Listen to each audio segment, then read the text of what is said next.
अन्य अविनाशची cute love story भाग 39. तर मित्र आणि मैत्रिणींनो, तुम्ही जर आमच्या चॅनलवर नवीन असाल तर चॅनलला सबस्क्राईब करा आणि बेल आयकन प्रेस करा. मागील भागात जवळपास 2-3 तासांच्या नंतर अविने गडद चारकोल रंगाच्या उत्कृष्ट फिटिंगचा सूट, व्यवस्थित सेट केलेले केस, ब्रँडेड घड्याळ आणि पॉलिश केलेले शूज घालून तयार झाला. त्याचा ड्रेसिंग सेन्स त्याच्या व्यक्तिमत्वाला साजेसा आणि प्रभावी दिसत होता, पण तो अजूनही पूर्ण समाधानी नव्हता.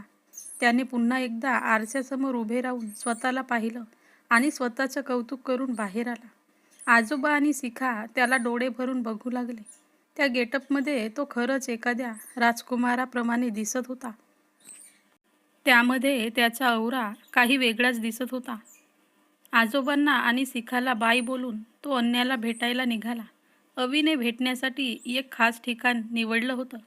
तर आतापासून पुढे एक रोमॅन्टिक कॅफे, जिथे बाहेरचं अंगण फुलांनी आणि मऊ प्रकाशाने सजवलेलं होतं.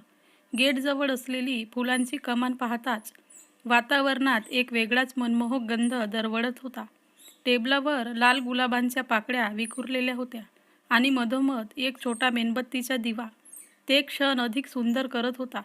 कॅफेच्या कोपऱ्यात हलकं संगीत वाजत होते, जे संपूर्ण ठिकाणाला एक मोहक स्पर्श देत होता.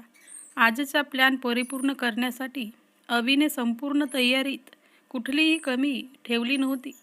तर इथे अन्याही तयार होऊन अविला भेटण्यासाठी दिलेल्या ठिकाणावर जाऊ लागली. आज तिच्या चेहऱ्यावर आनंद ओसंडून वाहत होता. अविनाशला भेटण्याची खुशी तर होती, पण त्यापेक्षा जास्त आज अविला भेटायला मिळणार आहे म्हणून ती खुश होती.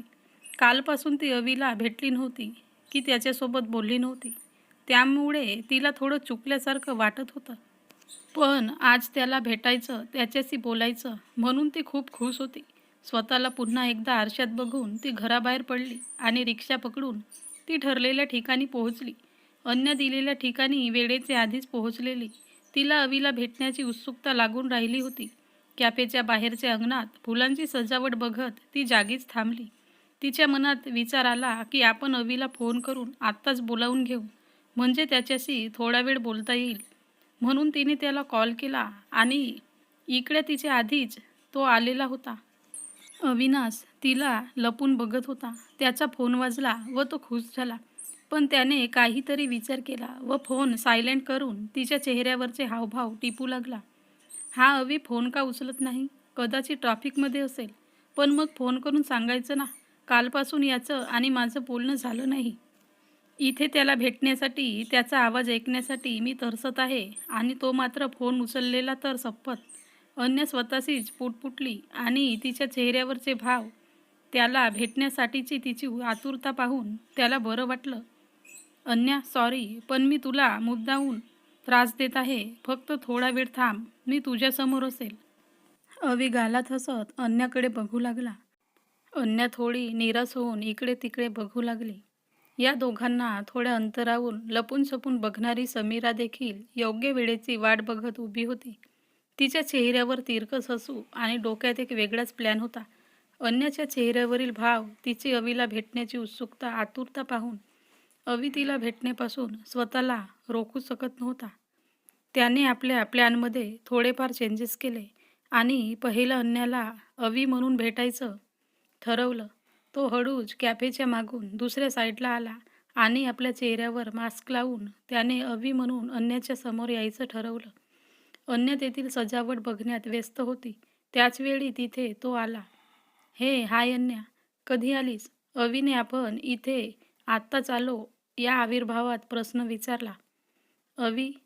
अन्या अवीच्या आवाजाने मागे वळली व तिच्या चेहऱ्यावर खूप मोठी स्माईल आली आणि तिने आनंदातच त्याला आवाज दिला. अवी, मी कधीची तुला फोन करते, पण तू काहीच रिप्लाय देत नाहीस. अन्या अवीकडे बघून तक्रारीच्या सुरात बोलली. अन्या, सॉरी, माझा फोन सायलेंट मोडवर होता आणि ट्रॅफिकमध्ये अडकलं होतं. या गडबडीत माझ्या लक्षात आलं नाही. अवी तिला समजावण्याचा प्रयत्न करत बोलला. त्यावर अन्या काहीच बोलली नाही. अवीला समजलं की ती त्याच्यावर रागावली आहे.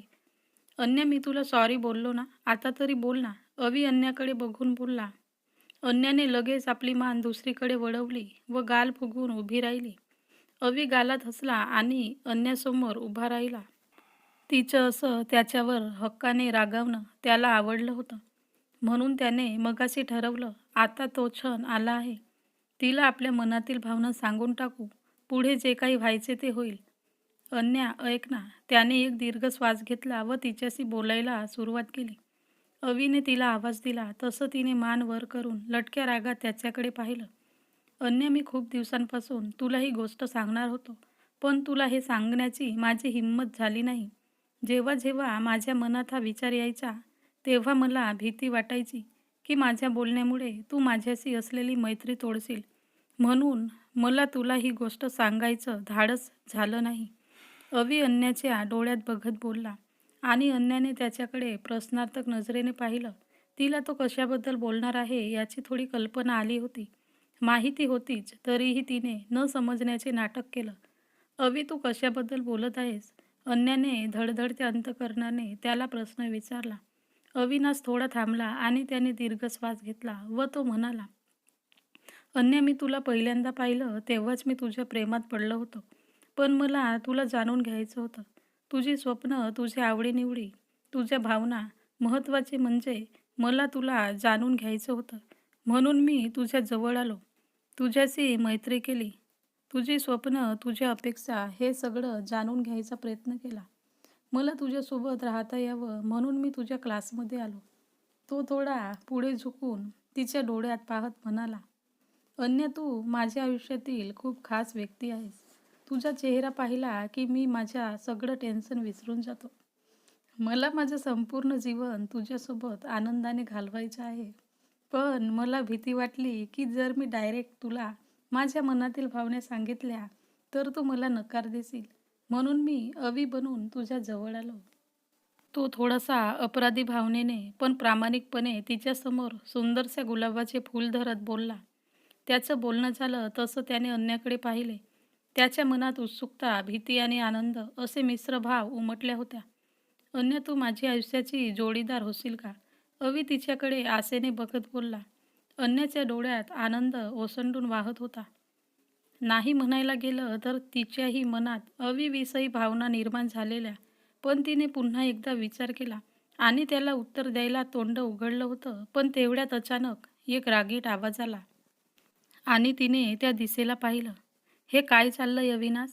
एक आश्चर्याने भरलेला व रागीट आवाज आला आणि त्याने तिकडे पाहिले तर गेटवर एक मुलगी उभी होती आणि ती थोड्या रागानेच त्या दोघांकडे बघत होती.